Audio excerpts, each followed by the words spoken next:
Welcome to this introduction to C.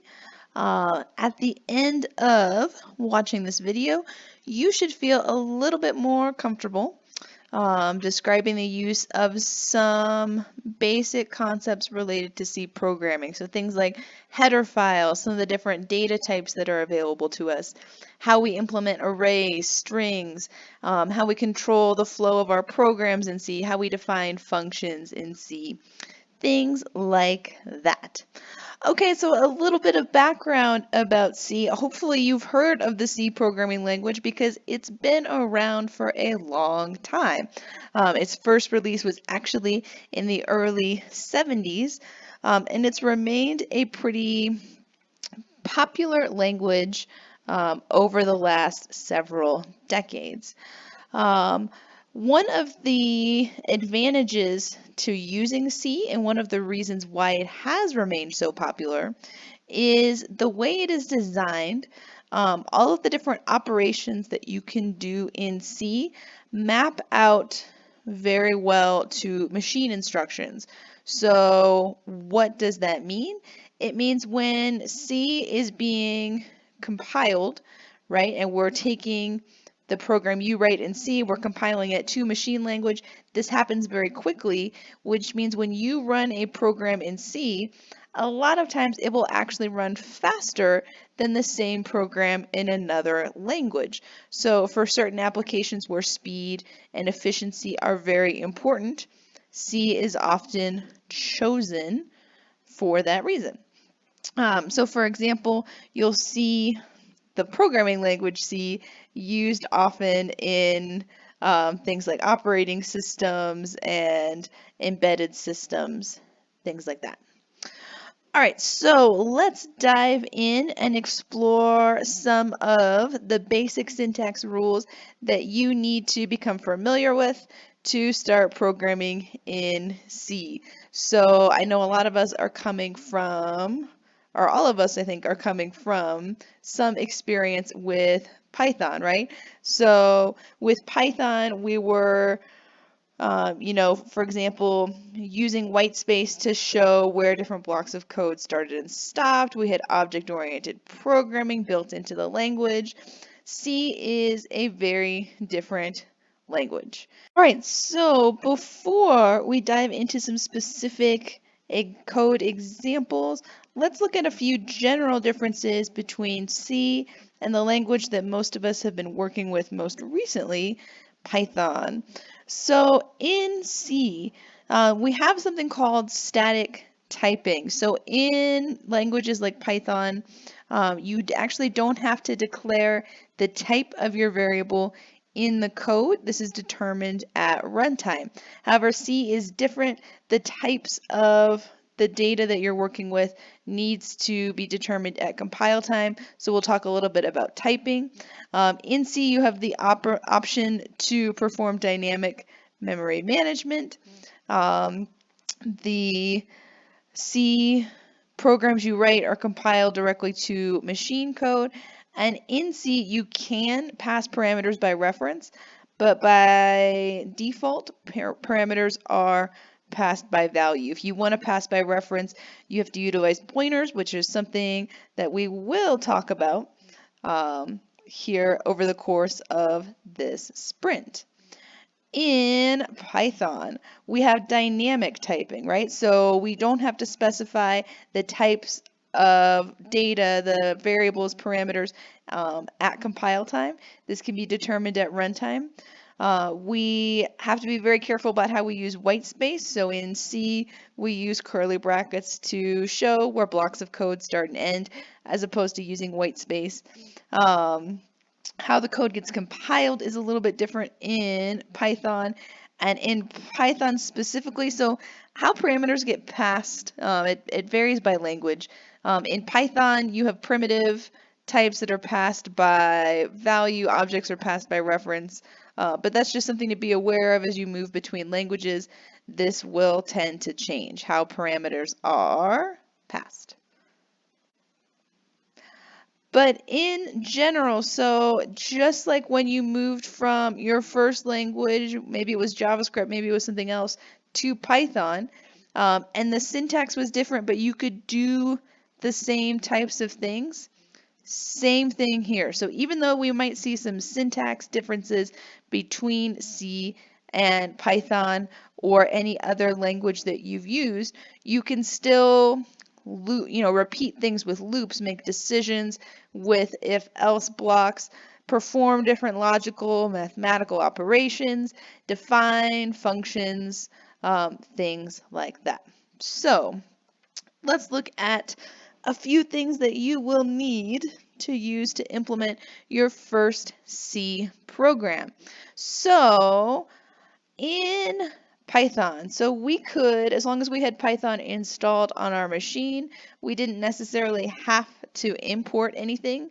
If we were doing something very simple, we could import modules to add some additional functionality to our program. And we could also import from classes or files that we wrote. In C, if you're going to be importing functionality from other libraries, you import something called a header file. So a header file could contain function declarations or macro definitions that you want to utilize in your program. These include statements that allow your program to utilize whatever is defined in this header file. You typically include these at the top of a C file, and just like with Python, you can include both headers from the standard library or header files that you write.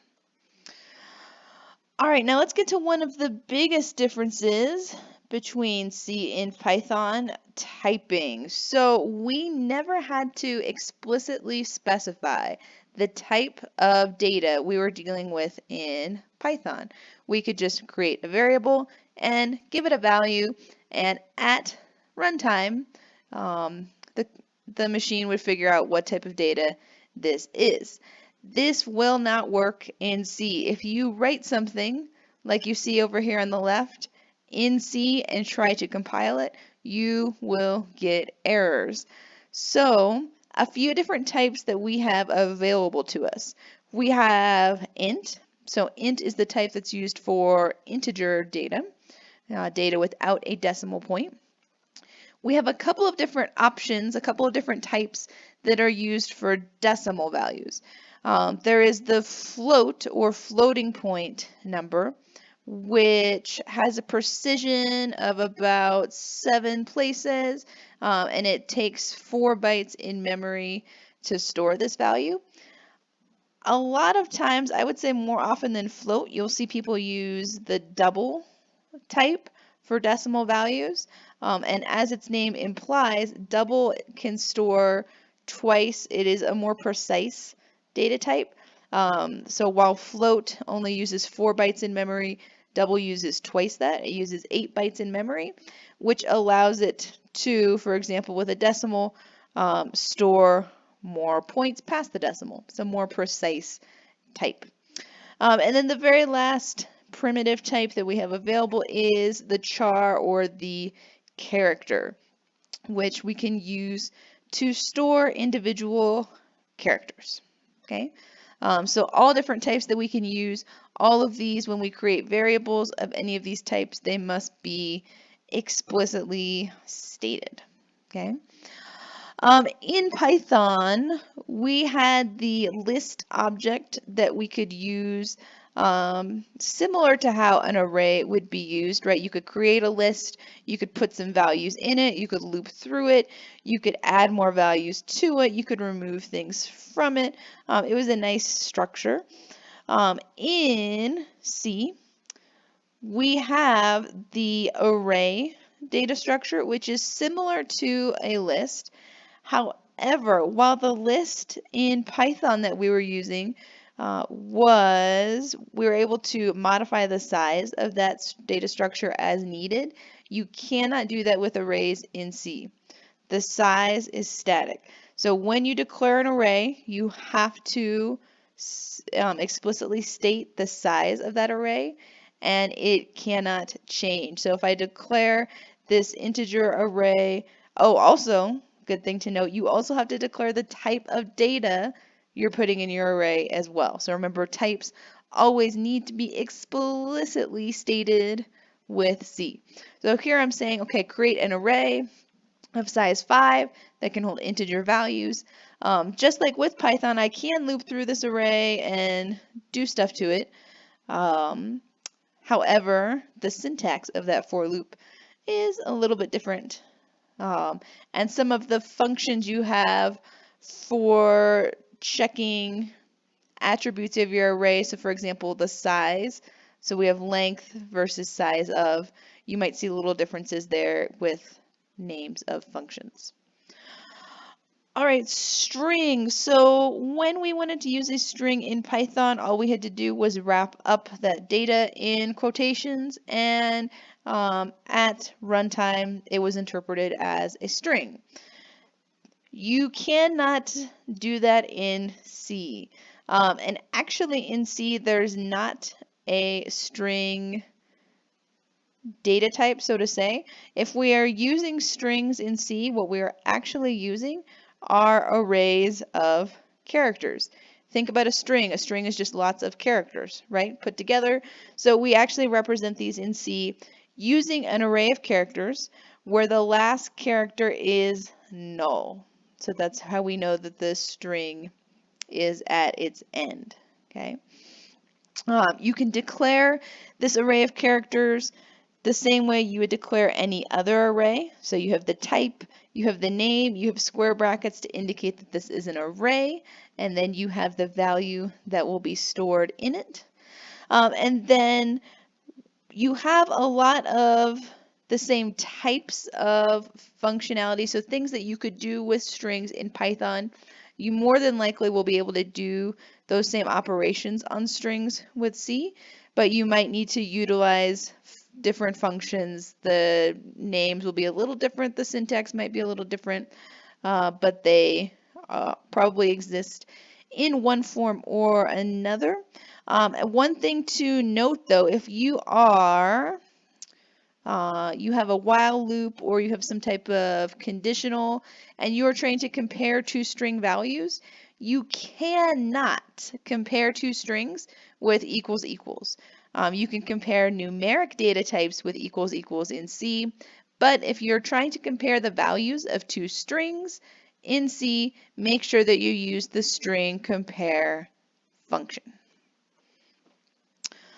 All right, when it comes to control flow, you're not going to see very much that is different when you are, you have some different, you're trying to do some different checks and figure out what block of code to run. So if and else statements, for the most part, between Python and C are the same, except elif becomes else if.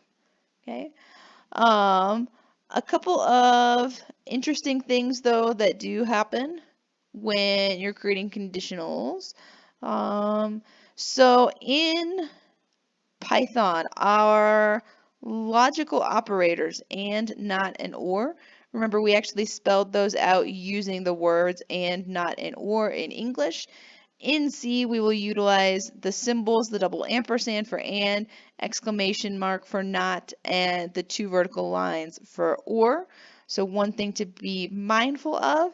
The other thing, I don't know how many people noticed this when we talked about data types a couple minutes ago, but there is no Boolean data type in C. So in Python, while we can define a variable to have a value of true or false, that's not a thing that we can do in C. So maybe you're wondering, well, how do you store true or false values? We just use integers. So in C, if a variable has a value of 0, we consider that to be the equivalent of false. Any other numeric value we count as true. So kind of what that would look like. So let's say that we have some variables, hungry and thirsty. If we wanted hungry to be true, more often than not, you use 1 to represent true, 0 for false, right? So we could say hungry is 1, thirsty is 0.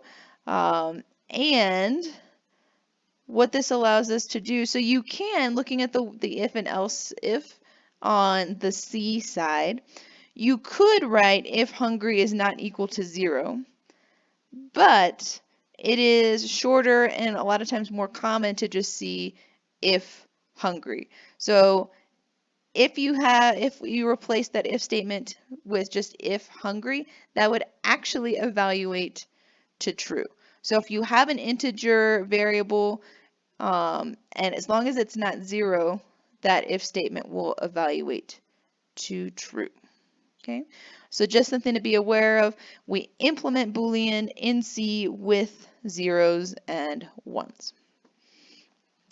All right, and you also have the same types of loops available to you in C. You have while loops, you have for loops. The syntax for the while loops are pretty similar. The for loops are a little bit different. We have 3 parts to our for loop. We have, so looking at that for loop on the C side, we have so when we have a for loop, we're repeating something for a set number of times, right? So you can kind of think of it as a counting loop. So we have our counter I that we need to initialize with some starting value. You almost always will have this counter will be an integer variable, so you have to explicitly state that. There are some scenarios where maybe it wouldn't be, but this is more often than not, you'll see something like int I is equal to 0 or 1. And then you have the condition where this loop will continue running as long as this middle condition is true. So this particular for loop will keep running as long as I is less than or equal to 10. And then you have your update condition at the end. So after the loop runs, what do we do to our counter? In this case, we increment I by 1. But a couple of interesting things that you can do with your loops in C. So you have the keyword break. Break can be put into a loop, a while loop, or a for loop to actually exit the loop entirely. So in this example here, break is being used to prevent the loop from running too many times. So like once count gets to 100, we stop doing whatever it is that we were doing in that loop. You also have continue. So continue is used to essentially skip the current iteration of the loop. So you're not going to exit the loop entirely. In this for loop here, so we have the statement if I is equal to 5, continue. So what that's essentially going to do is when I is 5, we're not going to print it out because we're going to get to continue. We're going to skip everything else that's underneath that and go ahead and skip to I is equal to 6 and continue running from there. So a couple of handy keywords that you can use. When it comes to functions, functions work pretty much the same in C as they do in Python. However, you have to be mindful of the fact that in C, remember types, you always have to explicitly state the types. So your function, before you state the name, you actually need to specify what type of data this function will return. Will it return an integer, a float, a double, a character? If it's not going to return anything, you specify the return type as void. And in your list of parameters, you also need to specify the type of all of your parameters. So remember, in C, always explicitly state those types. So an example, if I was printing the sum of x and y, in Python, I would have something like this, right? We have parameters x and y. I'm going to add those together, cast the value to a string, print it out. In C, because I'm not returning anything, I would specify the return type of this function to be void, and I would specify that my 2 parameters will both be integer values. So to sum all of this up, the C programming language, it's not new. It's been around for a long time. It's very efficient, which is part of why it has been around for so long. But there are a few things that you need to do that you might not have been doing in some of the languages you've been working with most recently. So explicitly stating the type of return type of functions, the types of different variables, doing some manual memory management, things like that. These are all things that you will have to be mindful of as you begin implementing your first programs in C.